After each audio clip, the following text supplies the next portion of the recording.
اللهم صل على سيدنا محمد وعلى آل سيدنا محمد كما صليت على إبراهيم وعلى آل إبراهيم في العالمين إنك حميد مجيد. أعوذ بالله من الشيطان الرجيم. بسم الله الرحمن الرحيم.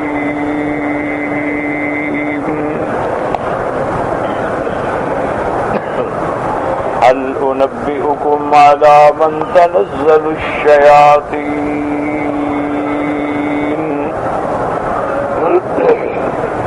تنزل على كل أفاك أثيم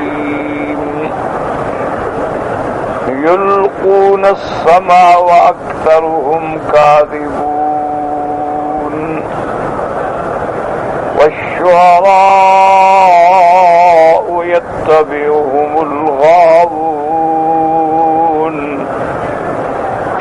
ألم تر أنهم في كل واد يهيمون وأنهم يقولون ما لا يفعلون إلا الذين آمنوا وعملوا الصالحات وذكروا الله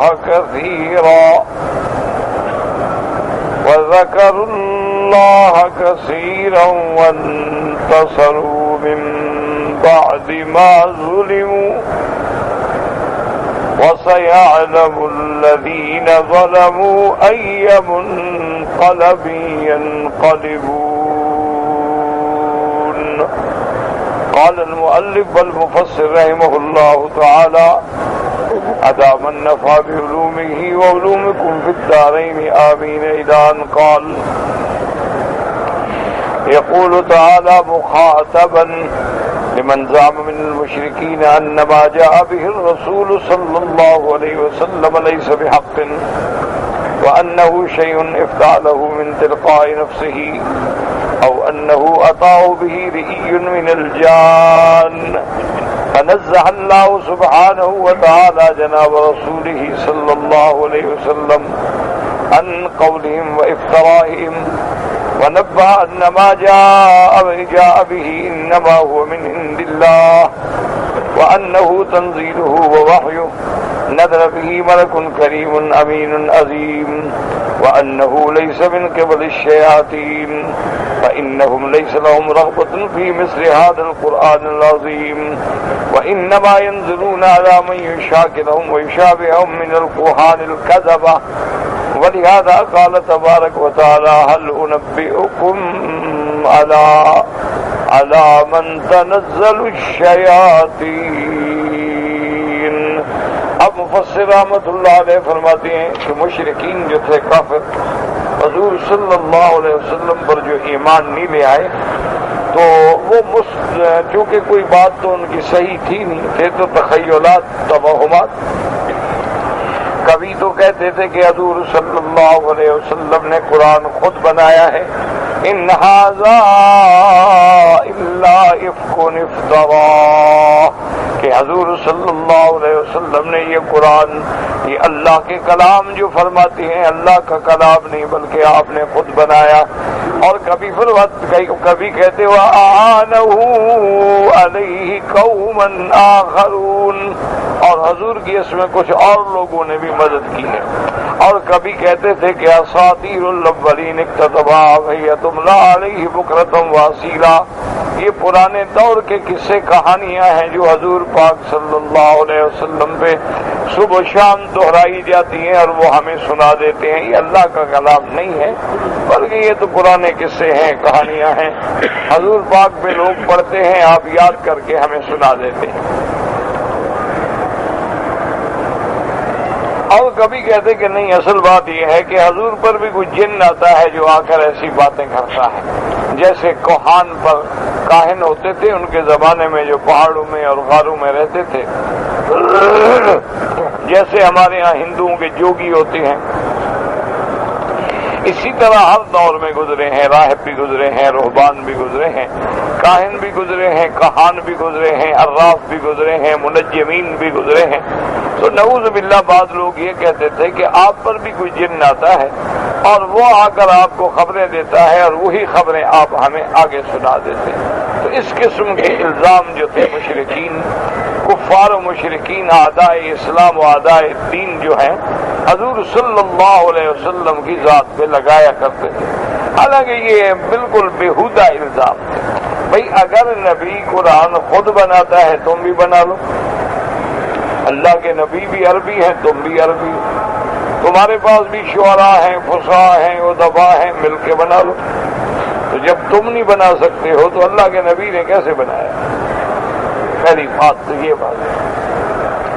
دوسری بات یہ ہوتی ہے تو شیطان تو ان لوگوں کے پاس آتے ہیں جو ان جیسے ہوتے ہیں، جو گناہوں میں ڈوبے ہوئے، ناپاکی میں گھرے ہوئے، ہر وقت جھوٹ گھڑنے والے۔ تو شیطان بھی غلط ہے اور آتا ہی غلط لوگوں کے پاس ہے۔ اب شیطان کا کیا کام ہے کہ وہ نیک لوگوں کے پاس آئے گا؟ شیطان کا نیک لوگوں سے تو دشمنی ہے، ان کو آگے کیوں خبر دے گا؟ وہ تو اپنے جیسے لوگوں کو خبر دے گا۔ اور کہاں کہائن اور کہاں میرے پاک نبی کی پاک زندگی، تو یہ بھی بالکل جھوٹ تھا۔ بہرحال ایک عداوت ہے، ایک دشمنی ہے کہ نہیں جو ماننا تو کیا کہیں، کبھی کہہ دیتے شاعر ہیں، کبھی کہہ دیتے نعوذ باللہ دیوانے ہیں، کبھی کہہ دیتے نعوذ باللہ آپ پہ بھی جن آتا ہے، کبھی کہہ دیتے حضور پاک نے خود بنایا ہے۔ یہ سارے ایسے الزام تھے جن کی حقیقت بھی نہیں تھی اور جن کے اندر کوئی زور بھی نہیں تھا، یعنی ایک اندھا آدمی بھی سمجھتا ہے کہ جھوٹ بول رہے ہیں۔ اس لیے ہم مفسر رحمۃ اللہ علیہ فرماتے ہیں کہ اللہ پاک نے جو لوگ مشرکین یہ دعویٰ کرتے تھے کہ ما جاء بالرسول لیس بحق، جو اللہ کا قرآن حضور لائے ہیں نعوذ باللہ یہ حق نہیں ہے،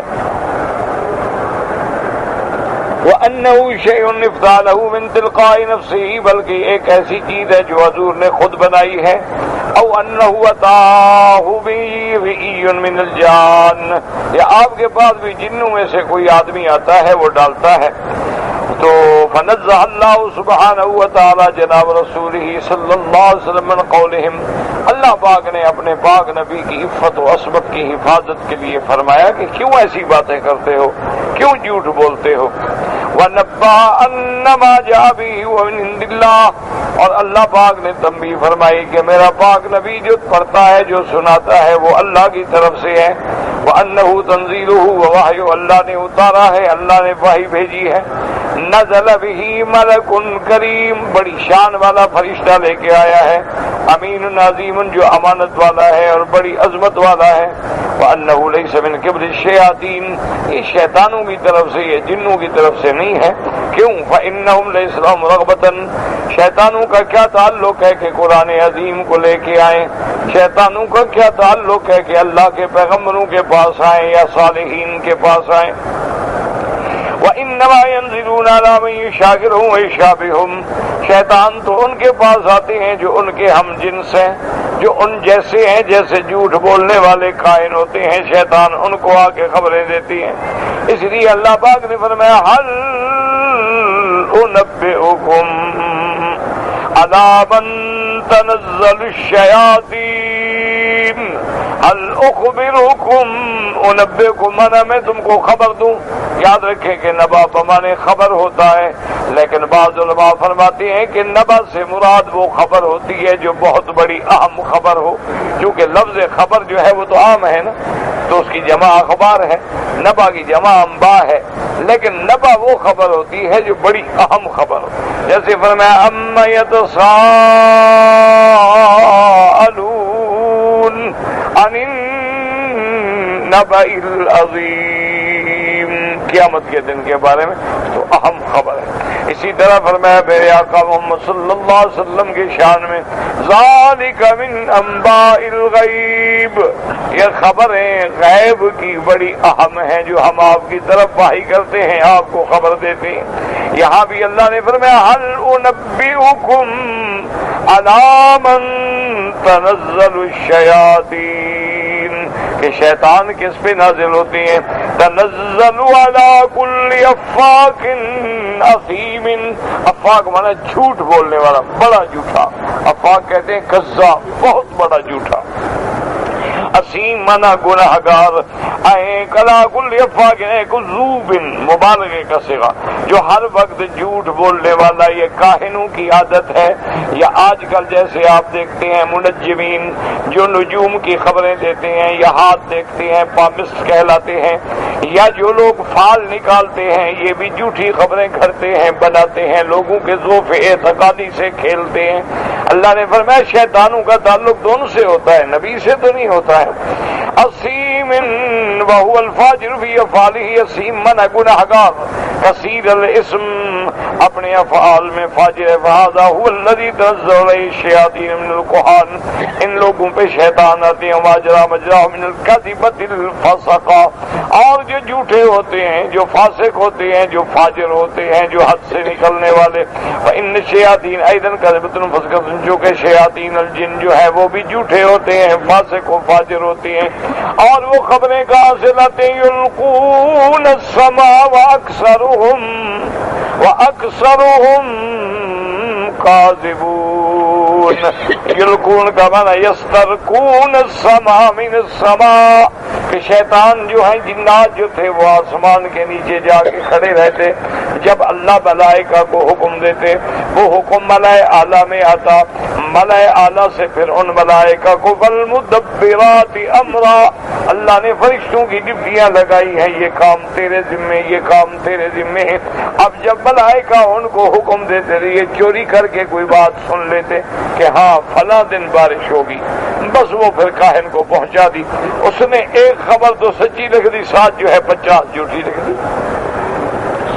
فَيَسْمَعُونَ، یا آسمانوں کے قریب جاتے تھے، فَيَسْمَعُونَ الْكَلِمَةَ مِنْ عِلْمِ الْغَيْبِ فَيَزِيدُونَ مَعَهَا مِئَةُ كَذِبَةٍ، ایک آدھی سچی بات سن لیتے لیکن 700 جھوٹ بھی ملا دیتے، ثُمَّ يُلْقُونَهَا إِلَىٰ أَوْلِيَائِهِمْ مِنَ الْإِنسِ، پھر اس کے بعد ان بندوں کے پاس آ کے ان کے کانوں میں وہ خبریں ڈالتے، وَيَحْدِثُونَ بِهَا يُصَدِّقُهُمُ النَّاسُ فِي كُلِّ مَا قَالُوا صَبَّ بِصِدْقِهِمْ فِي تِلْكَ الْبَلْدَةِ سَمِعُوا من السماء كما صاحب ذلك الحدیث، جیسے کہ صحیح حدیث میں آتا ہے کہ وہ ایک بات جو تھی وہ تو سچی تھی، اس لیے وہ کاہن جب وہ خبر دیتے تو لوگ اعتقاد کرتے کہ جو کہا تھا دیکھو بھی وہی ہو گیا ہے نا، وہ تو بالکل خبر سچی ہو تو آسمانوں سے سنی ہوئی ہے، باقی اس کے ساتھ جو ہے وہ جھوٹی ہیں۔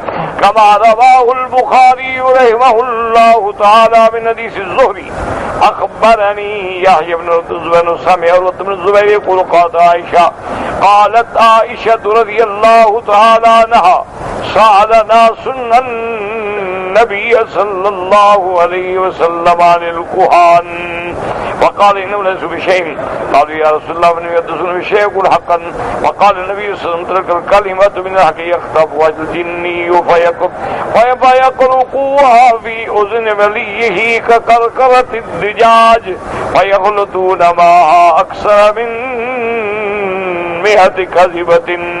صحیح بخاری نے، امام بخاری رحمۃ اللہ علیہ نے اپنی صحیح میں یہ حدیث نقل فرمائی ہے، بی بی عائشہ رضی اللہ تعالیٰ عنہ فرماتی ہیں سأل ناس، حضور کی خدمت میں لوگ آئے، انہوں نے کہا یا رسول اللہ یہ کاہن لوگ جو ہیں یہ جو خبریں دیتے ہیں ان کے بارے میں کیا فرماتے ہیں؟ فرمایا انہم لیسوا بشیء، یہ جھوٹے ہیں کچھ بھی نہیں۔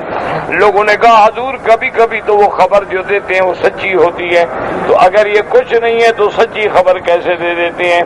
حضور نے فرمایا وہ سچی خبر تو وہ ہوتی ہے جو جن آسمانوں کے قریب کھڑے ہو کے فرشتوں کی باتوں سے چراتی ہیں، اور اس کے بعد فَيُقَرْقِرُهَا، یقرقر کا معنی جیسے مرغی کر کرتی ہے، ایسے آ کے وہ اپنے کاہنوں کے کان میں ڈالتے ہیں، وہ ایک خبر چونکہ سچی ہوتی ہے اس سے ان کا سچ ثابت ہوتا ہے، فَيَخْلُطُونَ مَعَ أَكْثَرَ مِن 100 كَذِبَةٍ، لیکن وہ سچی بات کے ساتھ وہ 100 جھوٹی بات بھی ملا دیتی ہیں۔ وروى البخاري أيضا حدثنا الحميدي قال حدثنا سفيان قال حدثنا ابن قاسم ذكر يقول سمعت أبا هريرة رضي الله تعالى عنه يقول إن النبي صلى الله عليه وسلم قال اب اس حدیث مبارک میں جس کو حضرت ابو ہریرہ رضی اللہ تعالیٰ عنہ فرماتی ہیں کہ میں نے حضور سے سنا، حضور نے فرمایا ان النبی صلی اللہ علیہ وسلم قال اذا قضى الله الامر في السماء ضربت الملائكة بأجنحتها خضعانا لقوله كأنها سلسلة على صفوان فإذا فزع عن قلوبهم قالوا ماذا قال ربكم قالوا الحق وهو العلي الكبير۔ میرے آقا نے فرمایا کہ جب اللہ کسی کام کا حکم دیتی ہیں تو فرشتے اپنے پر مارتے ہیں کہ حاضر مولا، کیونکہ فرشتے تو ہر حکم کے تابع ہیں نا، اللہ تبارک و تعالیٰ کی اطاعت کرنے والے ہیں، لا یعصون اللہ ما امرهم ویفعلون ما یؤمرون، کبھی اللہ کی نافرمانی نہیں کرتے، اسی کام کو کرتے ہیں جس کا حکم اللہ تبارک و تعالیٰ عطا فرماتی ہیں، تو وہ اپنے پروں کو مارتے ہیں جیسے پتھر پہ پر مارا جائے اور آواز پیدا ہوتی ہے، اور وہ اللہ کے حکم سے ملائکہ پہ رعب اور دہشت ہوتی ہے، گھبرا جاتے ہیں۔ فَإِذَا فُزِّعَ عَن قُلُوبِهِمْ، اب جب ان کو تسلی ہوتی ہے تو اب ملائکہ کہتے ہیں ماذا قال ربکم، اللہ نے کیا حکم دیا؟ قالوا الحق، اللہ کا حکم حق ہے، وَهُوَ الْعَلِيُّ الْكَبِيرُ، اسی کی ذات بلند و بالا ہے۔ وَيَسْمَعُ مُسْتَرِقُ وَالسَّمِعُ مُسْتَرِقُ السَّمِعُ هَكَذَا بَعْضُهُمْ فَوْقَ بَعْضٍ، اور حضور پاک نے فرمایا جن جو ہے وہ ایک دوسرے پہ چڑھتے آسمان کے قریب جب جاتے ہیں اور چوری کر کے وہ فرشتوں کی باتوں کو سنتے ہیں اور وہ اس کو ڈالتا ہے، وہ اس کو ڈالتا ہے، وَصَفَوْا سُفْيَانٌ بِيَدِهِ وَحَرَّفَهَا وَبَدَّدَ بَيْنَ أَصَابِعِهِ، یعنی ایک دوسرے کے اوپر ایسے چڑھتے پھر اس نے اس کو ڈالا، اس نے اس کو ڈالا، اس نے اس کو ڈالا، آپ نے اپنے فَيَسْمَعُ الْكَلِمَ يُلْقِيهَا إِلَىٰ مَنْ تَحْتَهُ، اس نے جو کلمہ سنا اس نے نیچے والے کو کہا، ثُمَّ يُلْقِيَ الْآخَرُ إِلَىٰ مَنْ تَحْتَهُ، اس نے اپنے سے نیچے والے کو کہا، حَتَّىٰ يُلْقِيَ عَلَىٰ لِسَانِ السَّاحِرِ أَوِ الْكَاهِنِ، حتیٰ کہ وہ پہنچاتے اپنے جادوگروں اور کاہنوں کو آگے خبر دیتی ہیں۔ وَرُبَّمَا أَدْرَكَهُ الشِّهَابُ قَبْلَ أَن يُلْقِيهَا، کبھی تو وہ کلمہ نہیں پہنچا سکتے کہ شہاب ثاقب جو ہے اس کی مار پڑتی ہے۔ وَرُبَّمَا أَلْقَاهَا قَبْلَ أَن يُدْرِكَهُ، اور کبھی وہ اپنے کاہنوں، اپنے جادوگروں کو وہ بات پہنچا دیتی ہیں۔ وَيَكْذِبُ مَعَهَا مِئَةُ كَذِبَةٍ، اب جادوگر اور کاہن جو ہیں اس کے ساتھ 100 جھوٹ ملاتی ہیں۔ وَيُقَالُ لَيْسَ قَدْ قَالْنَا يَوْمَ كَذَا وَكَذَا كَذَا وَكَذَا، اب وہ لوگوں کو کہتے ہیں دیکھو فلاں بات ہم نے کہی تھی، وہ پوری ہو گئی کہ نہیں ہو گئی؟ کہتے ہیں ہاں وہ ایک تو پوری ہو جانی تھی۔ وَيَصْدُقُ بِتِلْكَ الْكَلِمَةِ الَّتِي سَمِعَتْ مِنَ السَّمَاءِ، وہ جو کلمہ آسمانوں سے سنا تھا وہ تو صحیح ہونا ہے۔ تو فرد بالبخاری رحمہ اللہ تعالی وروى مسلم من حديث الزهري عن علي بن الحسين عن ابن عباس عن رجال من الانصار قريبا من هذا وسيأتي عند قوله تعالى في سورة سبع حتى إذا فزع عن قلوبهم قالوا ماذا قال ربكم قالوا الحق وهو العلي الكبير۔ وقال البخاري رحمه الله تعالى وقال ليس الدنيا خالد يزيد سين به لأن أبا الأسود أخبره عن عروة عن عائشة رضي الله تعالى عنها عن النبي صلى الله عليه وسلم قال إن الملائكة تطفي العنان والأنان والغمام بالأمر في الأرض فتسمع الشياطين الكلمة، اب ملائکہ جب آتی ہیں بادلوں میں جب آتی ہیں اترتے ہیں باتیں کرتے ہیں تو شیطان سن لیتے ہیں۔ فَتُقِرُّهَا فِي أُذْنِ الْكَاهِنِ كَمَا تُقِرُّ الْقَارُورَةُ، پھر آ کے کر کے پہنچاتے ہیں اپنے ساحروں کے۔ وَيَزِيدُونَ مَعَ مِئَةِ كَذِبَةٍ، اس کے ساتھ وہ 100 جھوٹ بھی ملا دیتی ہیں۔ وَرَوَاهُ الْبُخَارِي فِي مَوْضِعٍ آخَرَ مِنْ كِتَابِ بدء الخلق عن سعيد بن أبي زيد ليس عبد الله بن أبي جعفر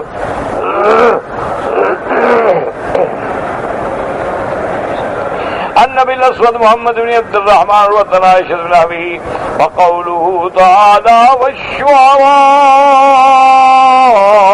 يتبعهم الغاوون قال علی بن ابی طالب یعنی الکفار والجن، کافروں کی پیروی کون کرتے ہیں؟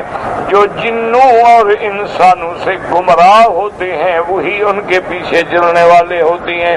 وقضا قال مجاہد رحمہ اللہ وغیرہما وقال اکرمۃ کان الشاعران یتحاجیان فینتصر لہذا فئام من الناس ولہذا فئام من الناس۔ حضرت اکرمہ فرماتی ہیں کہ دو شاعر تھے یتحاجیان، وہ لوگوں کی حجب کرتے تھے، اور دونوں جو تھے وہ دو جماعتیں بن گئی، یہ ان کی کرتا وہ ان کی کرتا، یہ ان کی کرتے وہ ان کی کرتا۔ تو اس کا معنی یہ ایسے لوگوں کی اتباع کرنے والے بھی وہی جھوٹے ہوتے ہیں۔ فانزل اللہ تعالی والشعراء یتبعهم الغاوون۔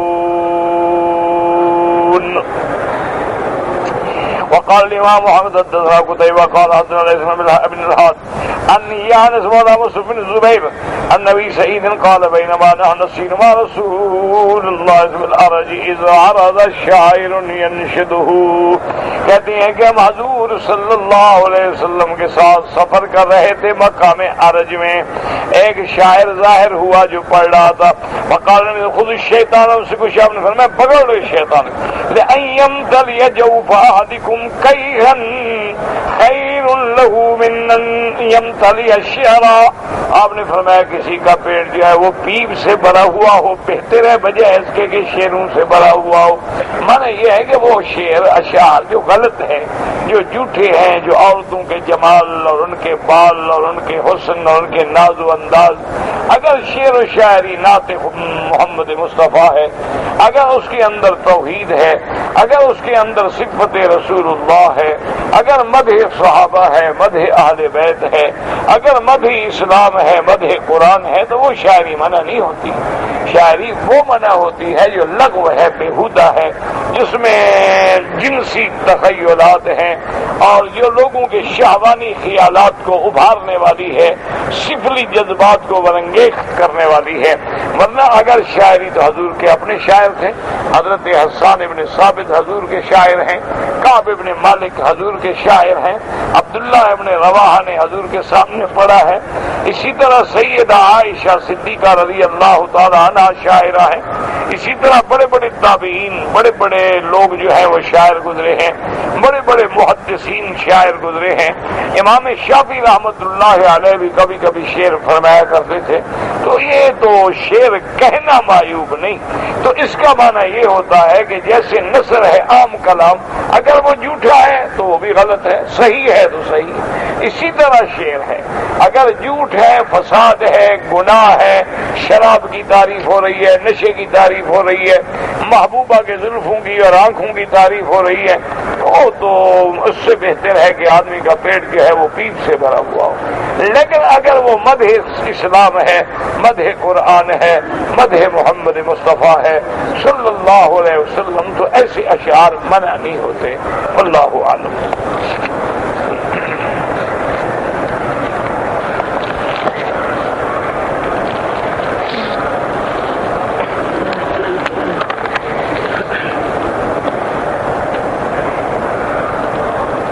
کہتے جی کہ اگر ایک آدمی نے عمرہ کیا ہے اور عمرہ کرنے کے بعد اس نے اپنے سر پہ اس طرح پھروا دیا، اب صاف بات ہے کہ بال ختم ہو گئے، اب اگر وہ دوسرا عمرہ کرنا چاہے تو بال تو ہے نہیں، اب کیا کرے گا؟ تو مسئلہ سمجھیں۔ پہلی بات تو یہ ہے کہ آدمی جب عمرہ کرے تو دوسرے عمرے میں وقف کرے، وقت یعنی وقت کا فاصلہ کرے تاکہ کچھ نہ کچھ بال نکل آئے۔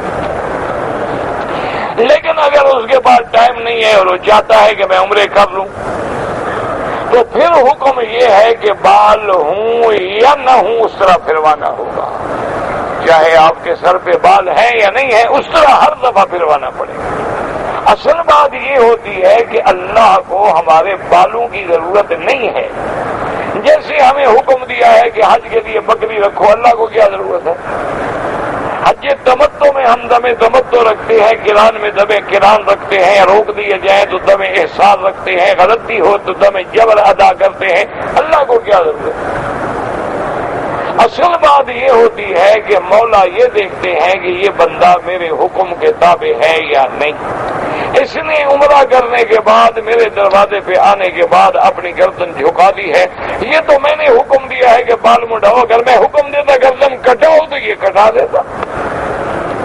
تو اصل وہ اخلاص ہے، چاہے بال ہوں یا تمہارے سر پہ بال نہ ہوں۔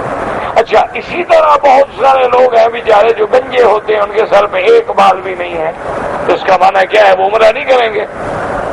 وہ عمرہ کریں گے، اس طرح وہ بھی سر پہ خالی پھروائیں گے تاکہ وہ حکم جو ہے اس کی تعمیل ہو جائے کہ محلقین رؤوسکم ومقصرین لا تخافون، یا حلق یا اس کے بعد اگر بال بڑے ہیں تو قصر۔ تو اس لیے اگر آپ عمرہ کریں اور آپ کے سر پہ بال نہ ہوں، اس طرح ہر حال میں پھروانا۔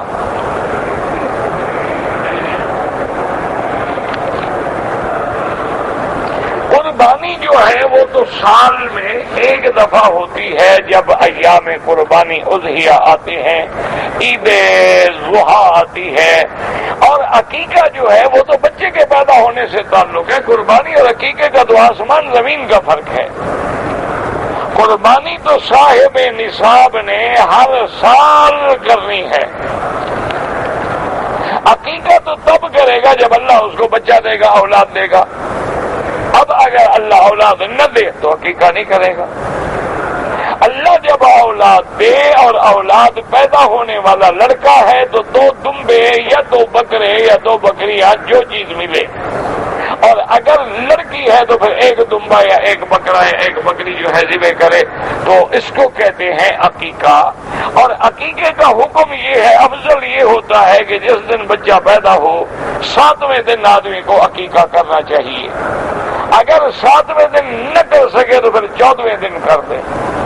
اچھا، بعض فقہا فرماتے ہیں کہ 14ویں دن بھی نہیں کر سکا تو 21ویں دن کر دے، اس کے بعد پھر عقیقے کا وقت ختم ہو جاتا ہے۔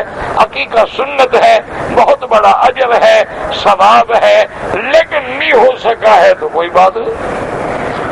آج کل مشکل تو یہ ہے نا کہ لوگ عقیقے کا بڑا فکر کرتے ہیں، فرض نماز کا فکر نہیں کرتے ہیں۔ چلو عقیقہ نہ کیا کیا ہو گیا؟ کچھ بھی نہیں۔ لیکن اگر ایک نماز چھوڑ دے جان بوجھ گیا تو بندہ کافر ہو گیا۔ کافر ہو جانا ایسے کو مذاق ہوتی کہ اسلام سے نکل گیا۔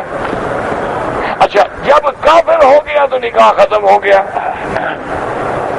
جب نکاح ختم ہو گیا تو آنے والی اولاد جو ہے وہ اولاد حرام کی ہوگی، اولاد بھی زنا ہوگی، کہ نکاح تو ہے ہی نہیں۔ اچھا، مرد نمازی ہے، بیوی بے نماز ہے، تب بھی امام محمد حنبل رحمۃ اللہ علیہ فرماتے ہیں نکاح ختم ہو گیا کہ وہ کافر ہے۔ اسی لیے امام احمد ابن حنبل رحمۃ اللہ علیہ اور شیخ الاسلام ابن تیمیہ اور شیخ الاسلام ابن القیم رحمۃ اللہ، یہ اتنے بڑے عالم ہیں کہ ان کا لقب ہے حبران، یعنی جو اللہ نے دنیا کی زینت بنائے تھے، اور لوگوں میں ایک مسل ہو گئی تھی کہ ما کان الحبران، کہ بھئی جو یہ 2 آدمی کہہ دیں سمجھ لو کہ وہ حق ہے۔ اتنے بڑے آدمی ہیں، وہ فرماتے ہیں اگر ایک نماز چھوڑ دے اور اسی وقت مر جائے، فرماتے ہیں لا یصلی علیہ، اس کا جنازہ نہ پڑھو، نہ مسلمانوں کے قبرستان میں اس کو دفن کرو، وہ کافر۔ اچھا، وہ خود نہیں کہتے، وہ ایک حدیث رسول عربی ہے صلی اللہ علیہ وسلم، اس کے ظاہر لفظ کو لیتے ہیں۔ حضور نے فرمایا کہ من ترک الصلاۃ متعمدا فقد کفر، جو بندہ جان بوجھ کے نماز چھوڑے تحقیق وہ کافر ہو گیا۔ تو اس لیے یاد رکھا کرو کہ لاکھ عمرہ کرو اور ایک فرض نماز چھوڑ دو، اس عمرے کا ڈھیلے کے برابر بھی فائدہ نہیں۔ عمرہ تو نفلی عبادت ہے، تم فرض چھوڑ دو اور نفل پہ لگے ہوئے۔ عمرہ تو نفلی عبادت ہے، ہو گیا نہ ہوا نہ ہوا۔ لیکن فرائض اللہ یہ تو ٹھیک ہے کہ امام ابو حنیفہ رحمۃ اللہ علیہ، امام شافعی اور امام مالک فرماتے ہیں کہ وہ نماز کا منکر ہے تو کافر ہو جاتا ہے، لیکن چھوڑنے سے کافر تو نہیں ہوگا، فاسق و فاجر ہو جائے گا، اور اس نے ایسا بڑا گناہ کیا ہے جو اس کو کبھی کفر تک لے جائے گا، کیونکہ نماز جو ہے اللہ اور بندے کے درمیان میں کڑی ہے، جب نماز نہ رہی تو اللہ سے صلہ ٹوٹ گیا۔ اب ہمیں نماز کی فکر نہیں، عقیقت کا بڑا مسئلہ ضروری ہے۔ نماز کی فکر نہیں، آئے کیا ہے جی عمرے پہ، رات کو 2 بجے تک بیٹھے رہیں گے، سو جائیں گے، صبح کی نماز جب اٹھیں گے پڑھ۔ اب ظہر کے بعد کا نماز جا کے کھانا کھائیں گے، سو گئے، السلام علیکم اثر غائب۔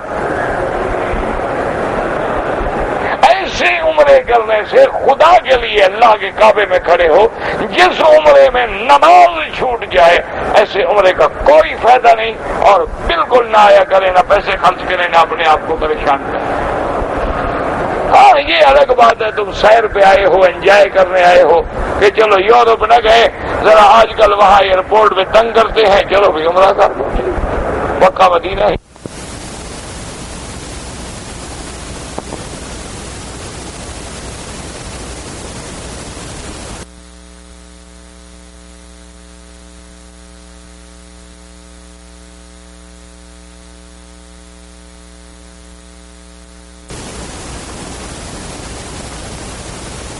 ماشاءاللہ آسمان کے قریب پہنچ گئے، باقی تو 1-2 میٹر کا فاصلہ رہ گیا نا۔ لوگوں نے یہ نہیں سوچا کہ ابو جہل کہاں رہتا تھا، ابھی لہب کہاں رہتا تھا۔ مکے میں رہنے سے اگر بزرگی ملتی تو پھر تو ہر کوئی بچ جاتا نا۔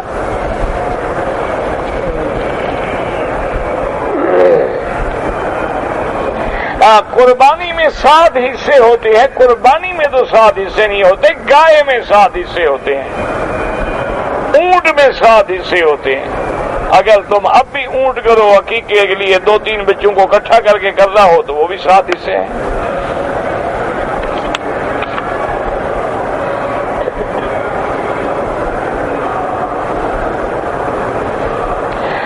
ہماری بھاجی کا امتحان ہے، اللہ ہر مسلمان کو دنیا اور آخرت کے امتحان میں کامیاب کرے۔ اب دیکھو نا دنیا کے امتحان کی کتنی فکر لگی ہوئی ہے کہ جی بی اے کر لیں گے اور ایم بی اے کر لیں گے اور بی بی کر لیں گے اور ایم بی بی ایس کر لیں گے، ایف آر سی ایس کر لیں گے، ایم آر سی پی کر لیں گے، پی ایچ ڈی کر لیں گے، لیکن قبر کے امتحان کا بھی پتہ ہے وہاں جو سوال ہوگا، وہاں تو پھر یہی حال ہوگا نا، جیسے کافر سے پوچھیں گے کہ من ربو کا، تیرا رب کون ہے، کہے گا ہاں لا ادری، مجھے پتا نہیں۔ ما دینوں کا، تیرا دین کیا ہے، کہے گا ہاں لا ادری، پتا نہیں۔ ما تقول فی حق ھذا الرجل، امتحان تو مرنے کے وقت سے شروع ہو جائے گا۔ تو اللہ دنیا کے امتحانوں میں بھی کامیاب کرے اور دین کے کام میں لگائے، لیکن اگلے امتحان کا بھی فکر کرو، قبر کے امتحان کا بھی فکر کرو اور آخرت کے امتحان کا بھی فکر کرو کہ ہم نے اللہ کے دربار میں جانا ہے اور ایک ایک ذرے کا حساب ہونا ہے، اور ہمارا پورا نامہ عمل ہمارے ہاتھ میں ہوگا، اور حکم دیں گے اقرا کتابک کفا بنفسک اليوم، اقرا کتابک کفا بنفسک اليوم علیک حسیبا۔ اللہ فرماتی ہے کہ حکم دیا جائے گا کہ پڑھو اپنے نامہ عمل، آج ہمیں کہنے کی ضرورت نہیں، خود پڑھ لو یہ گناہ تم نے کیے ہیں کہ نہیں کیے۔ اور جب کافر اور فاجر پڑھیں گے اس نامہ عمل کو تو چیخ اٹھیں گے، ما لہذا الکتاب لا يغادر صغيرة ولا كبيرة إلا أحصاها ووجدوا ما عملوا حاضرا ولا يظلم ربك أحدا۔ کہیں گے ہائے یہ کیسا نام عمل ہے کہ ہم نے جو کچھ کیا دنیا میں چھوٹا بڑا سارا لکھا ہوا۔ ایک چیز وہاں لکھی ہوگی، اور جو اس امتحان میں کامیاب ہو جائے گا اور اس کو داہنے ہاتھ میں نامہ عمل ملے گا، فَأَمَّا مَنْ أُوتِيَ كِتَابَهُ بِيَمِينِهِ فَيَقُولُ هَاؤُمُ اقْرَءُوا كِتَابِيَهْ، وہ لوگوں کو دوستوں کو کہے گا ادھر آؤ دیکھو میرا نامہ عمل آ گیا، میں کامیاب ہو گیا۔ اور جس کو بائیں ہاتھ میں ملے گا وَأَمَّا مَنْ أُوتِيَ كِتَابَهُ بِشِمَالِهِ فَيَقُولُ يَا لَيْتَنِي لَمْ أُوتَ كِتَابِيَهْ وَلَمْ أَدْرِ مَا حِسَابِيَهْ، کہے گا ہائے کاش مجھے نہ ملتا، ہائے کاش میں نہ ہوتا، ہائے کاش میں مر جاتا، لیکن کیا فائدہ ہوگا۔ اصل اس امتحان کا فکر کرو۔ ویسے یہ بھی امتحان ہے، اور یہ امتحان ہمیں اس امتحان کی یاد دلاتے ہیں کہ اس امتحان میں بھی جن بچوں نے محنت کی ہے، اپنے اسباق کو یاد کیا ہے، اپنے اساتذہ کا ادب کیا ہے، اور مشکل سوالات کو جا کے اساتذہ سے حل کرایا ہے، وہ سرخرو ہو کے نکلتے ہیں۔ اور جنہوں نے ساری راتیں فلموں میں گزاری ہیں، سڑکوں پہ گزاری ہیں، ڈشوں پہ بیٹھ کے گزاری ہیں، چیٹنگ کرتے ہوئے گزاری ہیں، نتیجہ ظاہر ہے کیا نکلے گا۔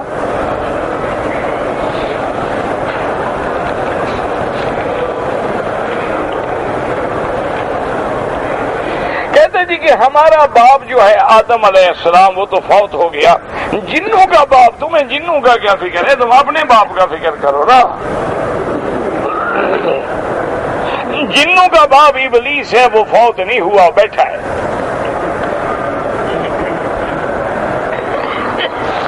پتہ نہیں کیا اس کو فکر ہے جنوں کے باپ کا۔ اب پوچھو اس سے، ایمان سے کہو اس مسئلے کا کیا تعلق ہے دین سے؟ بس ایک خیال ہے، لکھ دیا۔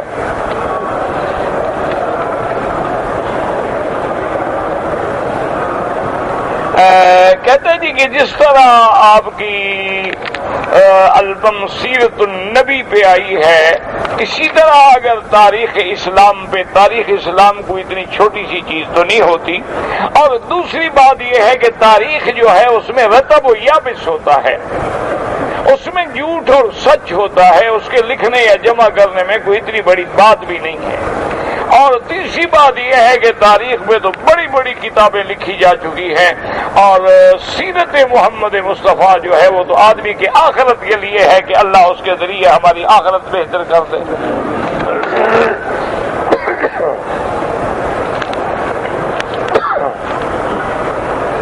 کہتے ہیں کہ بے نمازی کو سلام کہنا چاہیے۔ میرا بھائی گزارش یہ ہے کہ جن کے نزدیک وہ کافر ہے ان کے نزدیک تو سلام بھی جائز نہیں، کیونکہ کافر کو سلام کرنا منع ہے۔ حضور نے جب بھی کافر بادشاہوں کو خط لکھا تو ہم نے کہا والسلام علی من اتبع الہدی، سلامتی ان لوگوں پہ ہے جنہوں نے ہدایت کی اتباع کی ہے، تو کافر کو تو سلام نہیں۔ اور جن کے نزدیک گناہ گار ہے اس کو سلام کیا جا سکتا ہے۔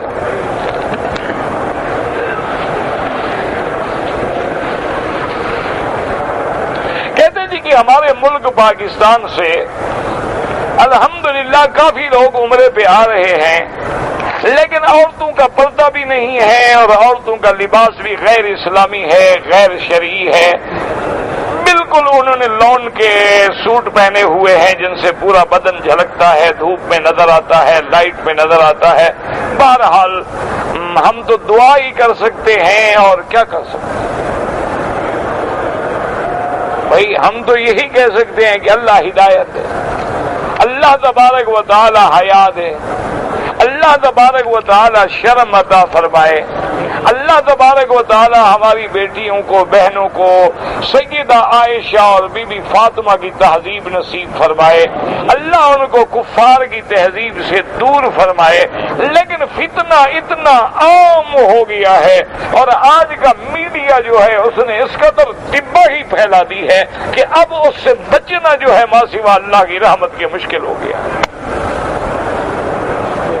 جب ہر وقت آپ کے سامنے ٹی وی چل رہا ہے، ہر گھر میں گویا بے حیائی کا طاغوت بیٹھا ہے، شیطان بیٹھا ہے، استاد بیٹھا ہے، ڈش لگے ہوئے ہیں، 400 چینل آ رہا ہے، تو وہاں 2 دن کا عمرہ کیا کرے گا اس کا؟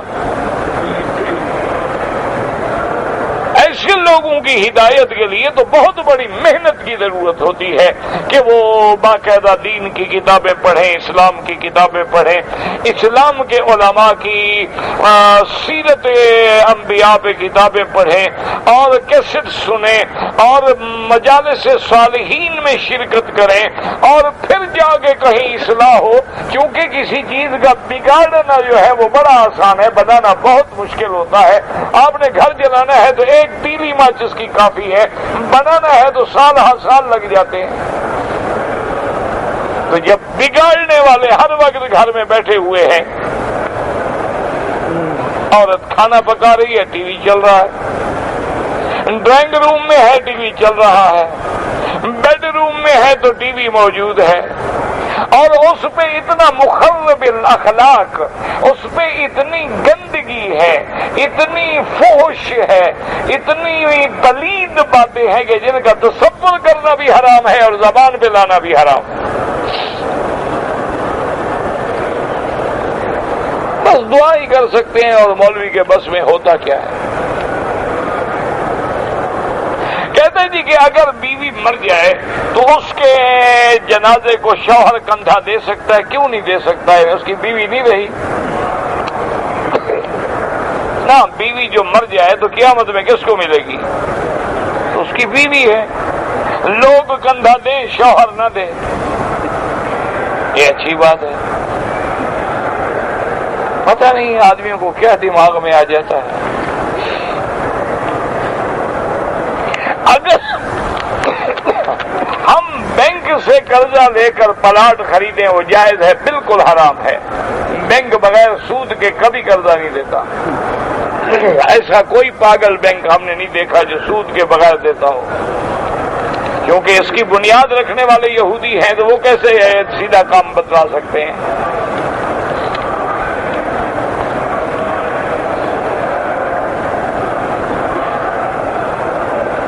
کون سے صحابی رسول کی عمر بڑی تھی؟ الاصابہ فی حیات الصحابہ کھول کے پڑھو۔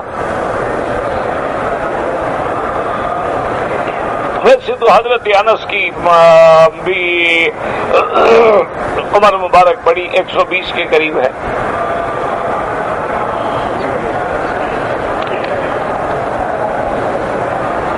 یزید ابن معاویہ کے بارے میں آپ کا کیا خیال ہے؟ میرا کیا خیال ہے؟ فوت ہو گیا، خلاص، جو فوت ہو گیا ہمیں زبان کھولنے کی اجازت ہی نہیں۔ خیال کیا مانا؟ تم اپنا خیال کرو، یزید کا فکر نہ کرو۔ وہ حضرت حسین کا رشتہ دار تھا، وہ آپس میں ایک دوسرے کو معاف کر دیں تو تم کیا کرو گے؟ حضرت حسین جو ہیں کس کے بیٹے ہیں؟ علی۔ علی کس کا بیٹا ہے؟ ابی طالب کا۔ ابی طالب پھر کس کا بیٹا ہے؟ اچھا، اسی طرح معاویہ کس کے بیٹے ہیں؟ ابی سفیان کے۔ ابی سفیان کس کا بیٹا ہے؟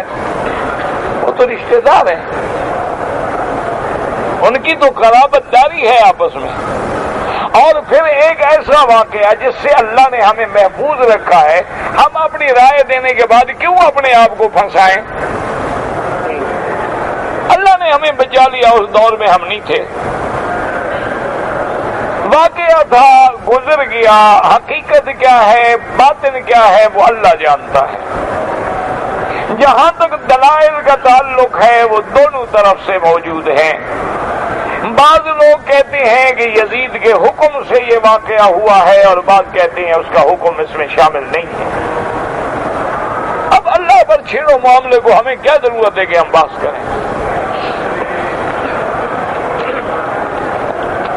آپ کسی کے لیے طواف کرتے ہیں، طواف کر کے دعا کیا کرو، اللہ اس کا ثواب فلاں کو دے۔ کہتے جی کہ غسل جنابت کرنے سے پہلے اگر بندہ اپنے زیر ناف بالوں کی صفائی کرے، کیوں نہ کرے؟ غسل جنابت سے پہلے اگر ناخن تراشیں یا داڑھی کے بال درست کریں، کیوں نہ کرے؟ آخر وجہ کیا ہے نہ کرنے کی؟ نیچے کے بال یعنی اتنے پاک ہیں کہ پہلے پاک ہو کے پھر اس طرح پھیریں؟ کیوں؟ آخر کیا دماغ کیوں خراب ہے؟ آخر اللہ نے عقل بھی تو دیا ہے نا، سارا مولوی کے ذمہ تو نہیں ہے۔ بندے کے ناخن اچھی چیز ہے جو تراشن پر پھینکنے کا ہمیں حکم ہے، پھینک دو، پھینک دیا خلاص۔ بعد میں اگر ہم نے غسل جنابت کیا تو کیا ہو گیا؟ ٹھیک بات۔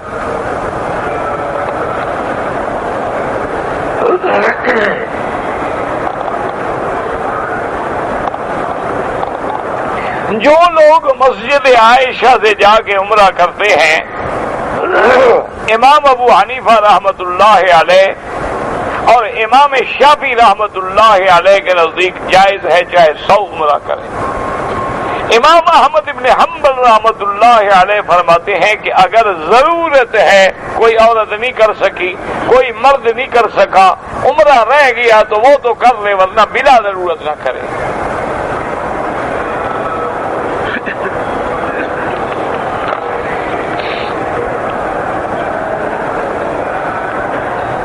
اگر آدمی نے ظہر کی نماز کے پڑھتے ہوئے آخری 2 رکعتوں میں صرف سورت فاتحہ پڑھنی تھی، لیکن اس نے اور سورت بھی پڑھ لی، سجدہ صاف کرے۔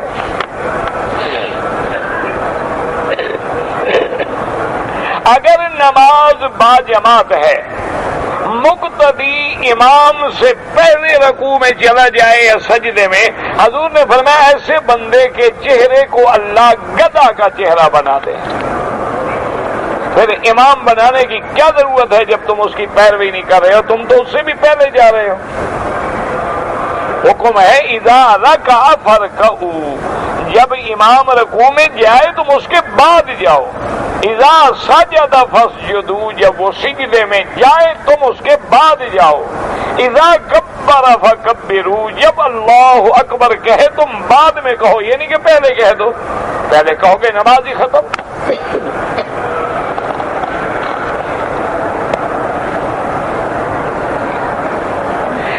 کچھ لوگ کہتے ہیں کہ بریلوی اہل سنت ہیں، باقی جو ہے وہ کوئی اہل سنت نہیں، تو یہ تو کوئی ایسا مسئلہ نہیں ہے میرا بھائی۔ یہ تو بڑی واضح سی بات ہے کہ ہر عمل ان کا دیکھ لو کہ کیا اذان سے پہلے صلاۃ و سلام پڑھنا سنت ہے؟ حضور نے پڑھا ہے، اب بلال نے پڑھا ہے، صحابہ نے پڑھا ہے، سنت رہی تو پھر کیا ہوا؟ تو اگر وہ بدعت پہ عمل کرتے ہیں تو اہل بدعت ہیں، اگر سنت پہ عمل کرتے ہیں تو اہل سنت ہیں۔ وہ میلاد مناتے ہیں، کیا میلاد سنت ہے؟ حضور نے حکم دیا، ابو بکر عمر عثمان و علی اہل بیت نے منایا ہے، نہیں منایا بدعت ہے، تو اہل بدعت ہے، اہل سنت کہاں سے ہوئے؟ جنازے کے بعد کی دعا ہے، کیا حضور نے جنازے کے بعد بھی دعا مانگی ہے؟ صحابہ نے مانگی ہے، نہیں مانگی تو بدعت ہے۔ تو جو مانگتے ہیں وہ اہل بدعت ہیں، نہ کہ اہل سنت ہیں۔ یہ تو ان کے اعمال کو دیکھ لو کہ اگر اعمال سنت والے ہیں تو اہل سنت ہیں، اگر اعمال بدعت والے ہیں تو اہل بدعت ہیں، چاہے بریلوی ہو یا کوئی اور ہو۔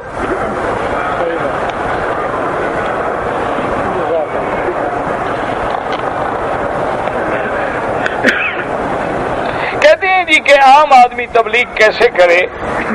رائے ونڈ والے بھی تبلیغ کرتے ہیں، ٹھیک ہے، جو بھی تبلیغ کرے، رائے ونڈ ہو یا لاہور ہو یا ہند ہو یا عرب ہو یا عجم ہو، تبلیغ مانا اللہ کے دین کی بات کو پہنچانا۔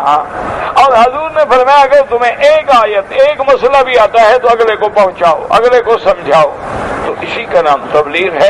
اب مختلف طریقے ہوتے ہیں، بعض ڈاکٹر انجیکشن دیتے ہیں، بعض کیپسول دیتے ہیں، بعض ٹیبلٹ دیتے ہیں، تو اسی طرح بزرگوں نے بھی طریقے بنائے ہیں کہ یہ بندہ گولی سے ٹھیک ہوگا یا انجیکشن سے ٹھیک ہوگا یا آپریشن ہی کرنا پڑے گا۔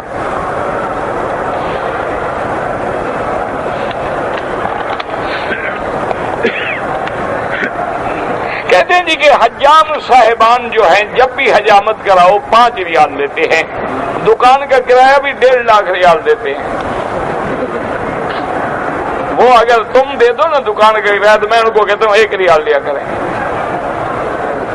کیا خیال ہے؟ چلو کرایہ تمہارے ذمے، آج کے بعد حجامت کا 1 ریال میرے ذمے۔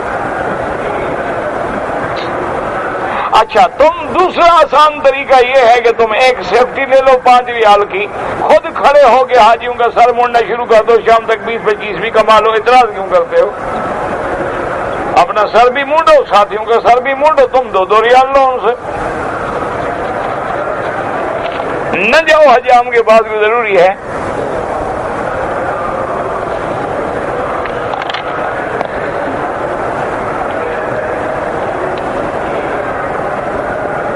اگر کسی آدمی نے عمرہ کے حالت احرام میں صفا مروہ دوڑنے سے پہلے خوشبو لگ جائے تو دھو ڈالے. اگر دونوں ہاتھوں پہ یا عضو کامل پہ لگ جائے اور نہ دھوئے تو ایک بکری دم دینی پڑے گی.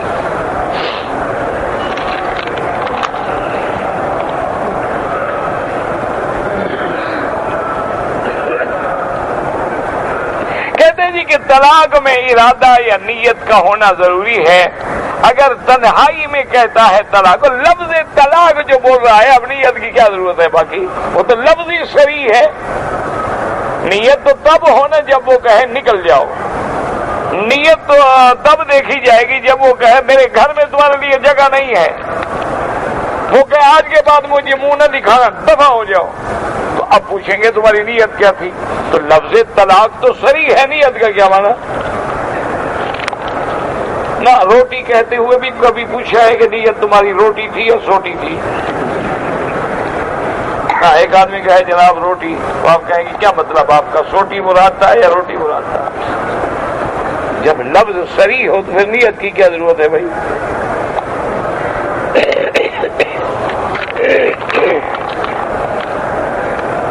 طواف کرتے ہوئے نظر اپنی نیچے رکھیں. ادب کا تقاضا یہ ہے کہ جیسے چل رہے ہیں نظر نیچے ہو تاکہ تواضع ہو، عاجزی ہو اور غیر محرم عورت کے چہرے پہ بھی نظر نہ پڑے. جب حجر اسود کے سامنے آئیں تو کھڑے ہو جائیں. وہ طواف نہیں ہوگا، وقوف ہوگا، چاہے 1 سیکنڈ کا ہو. بسم اللہ اللہ اکبر اور پھر چل پڑیں.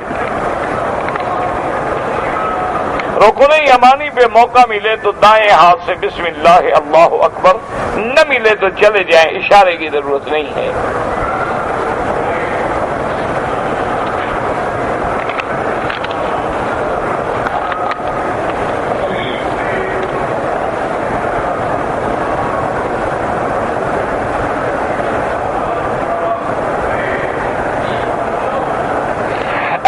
کہتے ہیں جی کہ ہم خادم ہیں، ٹیکنیکل میں آئے تھے، 20 ذی القعدہ تک ہم مکے میں رہے.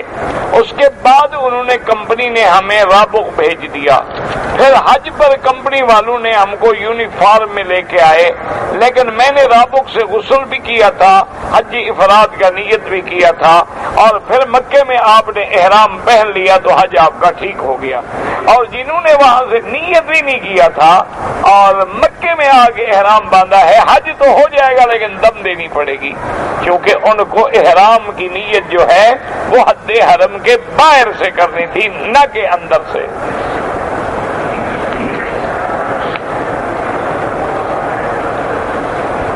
کہتے جی کہ اگر کسی عورت کے ہاں ولادت ہو تو کتنے دن نماز نہ پڑھے جب تک بلیڈنگ ہو. اگر خون آنا بند ہو جائے، چاہے 2 دن کے بعد، 3 دن کے بعد، 4 دن کے بعد، نہا لے، عورت پاک ہو گئی، نماز بھی پڑھے، روزہ بھی رکھے، سب کچھ کرے. استخارہ کیسے نکالا جاتا ہے؟ کہیں پھنسا ہوا ہے کہ اس کو نکالیں گے ہم؟ استخارہ جناب نکالا تو نہیں جاتا، استخارہ کیا جاتا ہے. وہ 2 رکعت نماز پڑھ لیں نیت استخارے کے ساتھ. اس کے بعد جو دعا استخارہ ہے مسنون 3 دفعہ پڑھیں. اللہم انی استخیرک بعلمک واستقدرک بقدرتک واسألک من فضلک العظیم. بڑی دعا ہے، اگر یاد نہ ہو لکھی ہوئی دیکھ کے پڑھتے رہیں. جب لفظ ان ھذا الامر تو اس کام کا نام لیں، 3 دفعہ دعا مانگیں، اور اگر کچھ واضح نہ ہو پھر دوسرے دن، تیسرے دن، چوتھے دن، 5ویں دن، حتیٰ کہ 7 دن تک کرنا چاہیے. خواب دیکھنا ضروری نہیں ہوتا. اب دیکھیں کہ دل کا رجحان کام کرنے کی طرف ہے یا نہیں ہے. اگر ہے تو کر لیں اور نہیں ہے تو چھوڑ دیں. آج کل تو خیر سنا ہے ہم نے ٹی وی پر بھی استخارے ہوتے ہیں 2 منٹ میں.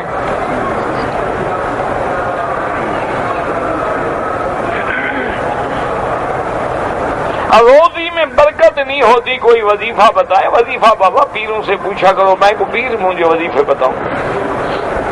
مجھے وظیفے آتے تو میں خود نہ پڑھ لیتا. بہرحال قرآن شریف میں آتا ہے کہ استغفار پڑھا کرو تو اللہ رزق میں برکت دیتے ہیں۔ ہم تو طالب العلم ہیں، وظیفے بزرگوں سے پوچھا کریں، جو بزرگ ہیں، پیر ہیں، جن کو اللہ نے مقام دیا ہے، جن کی زبان میں بھی برکت ہو، بتلانے میں بھی برکت ہو۔ ہمارے تو کیا ہے، ہمارا تو نہ بتلانے میں برکت، زبان بھی گندی، عمل بھی گندے۔ البتہ قرآن جو پڑھا ہے وہ یہی کہتا ہے کہ ایک تقوی اختیار کرو، گناہوں سے بچو۔ من یتق اللہ یجعل لہ مخرجا ویرزقہ من حیث لا یحتسب، اللہ اس کو وہاں سے رزق دیں گے جہاں سے اس کا خیال بھی نہیں ہوگا۔ اور دوسرا یہ ہے کہ تستغفروا ربکم انہ کان غفارا یرسل السماء علیکم مدرارا ویمددکم باموال وبنین ویجعل لکم جنات ویجعل لکم انہارا۔ استغفار زیادہ کیا کرو تو انشاءاللہ رزق میں برکت ہوگی۔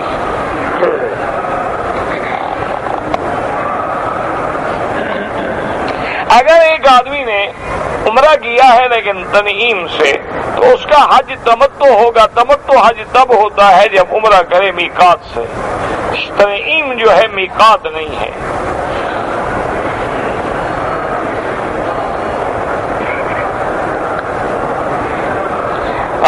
میں کویت سے آیا ہوں عمرے کے، اللہ آسان فرمائے۔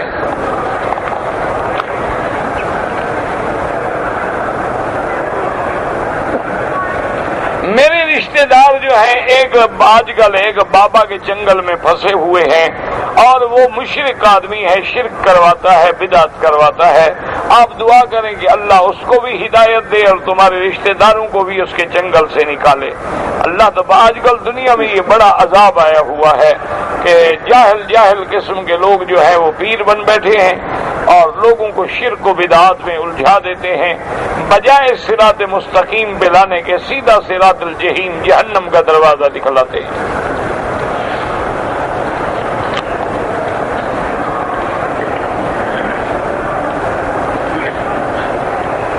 کسی کی کرسی حرم شریف سے کسی نے اٹھا لی تو وہ شخص جس نے کرسی لی تھی وہ کیا کرے؟ جن کی ہے ان کو واپس کرے اور کیا کرے؟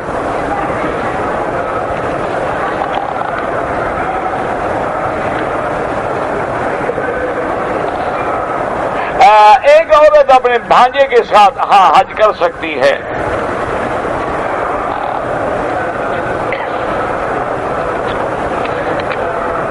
منافع کی شرح کوئی نہیں ہوتی، لیکن حکم یہ ہے کہ لا ضرر ولا ضرار، ایسا کام کرو جس سے تمہیں بھی نقصان نہ ہو اور خریدار کو بھی نقصان نہ ہو۔ یہ نہیں ہے کہ تم ایک کا 100 لے لو، یہ تو صاف بات ہے کہ تم نقصان پہنچانا چاہتے ہو۔ بچہ پیدا ہونے کے بعد جو اذان کہی جاتی ہے، لڑکا ہو یا لڑکی ہو، سب سے پہلے اس کے کان میں اللہ کا نام ڈالنا چاہیے، اللہ اکبر اللہ اکبر۔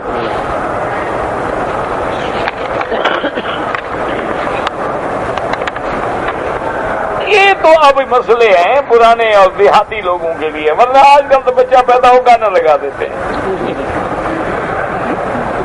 تاکہ سب سے پہلے شیطان کی آواز کان میں جائے، بڑا ہو تو پہچان کے آئے۔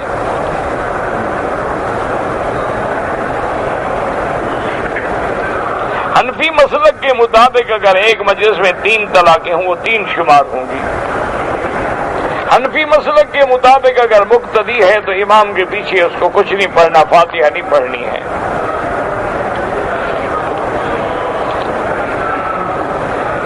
آپ کے پاس اگر یہ کتاب ہو منظوم الدرر تو کوئی نہیں، بہرحال نظم الدرر فی ربط الآیات والسور علامہ بقائی کی کتاب ہے، تو بہرحال میرے پاس تو ہے، لیکن آپ کو پھر وہ کہتے ہیں، مثال مشہور ہے، کہتے ہیں جو کتاب دے وہ پاگل ہوتا ہے اور جو لینے کے بعد واپس کر دے وہ احمق ہوتا ہے۔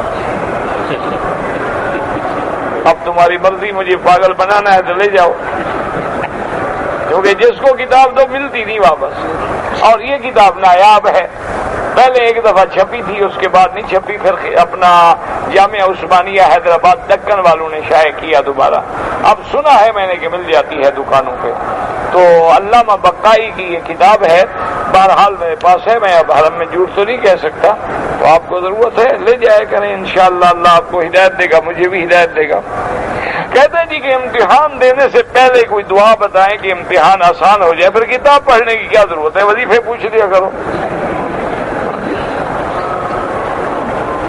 مقصد یہ ہے کہ شارٹ کٹ ہو، پڑھنا کچھ نہ پڑے۔ بہرحال کہتے ہیں بزرگ کہ رب اشرح لی صدری پڑھے، الم نشرح لک صدرک پڑھے، یا علیم یا علیم یا علیم علمنی، یا معلم ابراہیم علمنی، ویا مفہم سلیمان فہمنی۔ اللہ عالم کہتے ہیں اللہ بہرحال اللہ کے نام ہے، پکارے اللہ کے نام کے ساتھ انشاءاللہ فائدہ ہوگا، لیکن کتاب کی تیاری بھی تو کرو، صرف وظیفہ کام نہیں آئے گا۔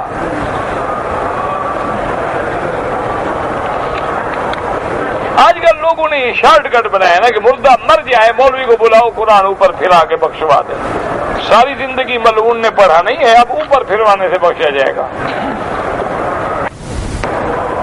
جھوٹ ہے، بس مولوی نے پیسے بنانے ہوتے ہیں اپنے، مردے بخشوا رہے ہیں، مولوی اپنے آپ کو تو بخشوائے پہلے۔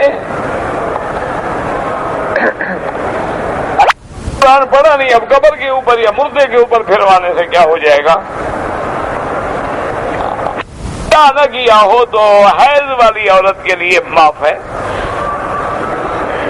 جگہ علم حاصل کیا، میں علم ہو تو بتاؤں، جب علم حاصل ہوگا تو بتاؤں گا، ابھی تو خود طالب العلم ہوں، پڑھ رہا ہوں۔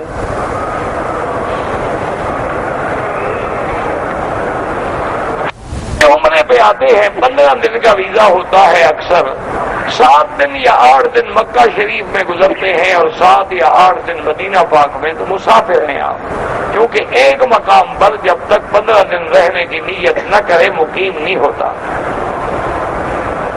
کوئی آدمی اپنے بزرگ کو ویل چیئر پہ طواف کرائے، انشاءاللہ اپنی نیت بھی کر لے، اللہ دونوں کو طواف کا اجر دیں گے۔ وہ تو ایک مسئلہ ہے، خاص طور پر طواف نہیں ہوتا، جس کو اٹھایا ہے اس کا طواف ہو جائے گا۔ تو بہرحال وہ تو طواف زیارت چونکہ حج کا فرض ہے تو اس لیے احتیاط ضروری ہوتی ہے۔ آپ نفلی طواف میں تو انشاءاللہ کوئی خوف نہیں۔ نمازیوں کے آگے نہ گزرا کریں، نمازیوں کے آگے حرم ہو یا غیر حرم منع ہے، صرف طواف والوں کو گزرنے کی اجازت ہے، وہ گزر سکتے ہیں، بغیر طواف کے نہیں گزرنا چاہیے۔ اور اگر مجبوری ہو تو سجدے کی جگہ پہ تمہارا پاؤں نہ آئے، سجدے سے دور ہو کے